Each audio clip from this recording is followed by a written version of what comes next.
আপনি মাথায় টুপি দিয়ে দোকানের সামনে ওই বেঞ্চটাতে কেমনে বসে থাকেন, ওখানে ল্যাংটা মেয়ে নাচে, আপনি দেখে চক্ষু ঠান্ডা করেন, কলিজা ঠান্ডা করে, মনটা সাওয়াত করেন। জান্নাতের মেয়ে ভোগ করতে চান? জান্নাতের মেয়ে কি পড়ে আছে? আপনার স্বভাবই খারাপ, আপনার খাসলত খারাপ, আপনার অভ্যাস খারাপ, যার কারণে আপনি মাথায় টুপি দিয়ে দোকানের সামনে টিভিতে বসে থাকেন। এই যে আমি বলে গেলাম, আমার তো এটা জন্মভূমি দেবীনগর, বলি দেবীনগরের যত দোকানে টিভি আছে, ল্যাংটা মেয়ে নাচে, এর সব উপার্জন হারাম, সবই হারাম, সবই হারাম। দেখি কোন মায়ের বেটা কথা এভাবে উল্টে ধরতে পারে। এই যে বলে চলে গেলাম। মামা বাহেলি রাদিয়াল্লাহু তাআলা আনহু বলেন, রাসূল সাল্লাল্লাহু আলাইহি সাল্লাম বলেছেন, পৃথিবীর মানুষ লা তাবেহুন্না, যারা গান বাজনা করে নাচে তাদের ব্যবসা করো না, তাদের বিক্রয় করো না। ওয়ালা তাশতারুহুন্না, তাদের ক্রয় করো না।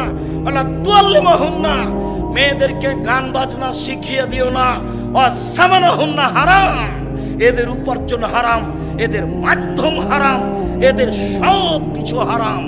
গান বাজনার কারণে, বাদ্যযন্ত্রের কারণে জাতির উপরে তিনটে বিপদ নেমে আসবে। এক, ভূমিকম্প হবে।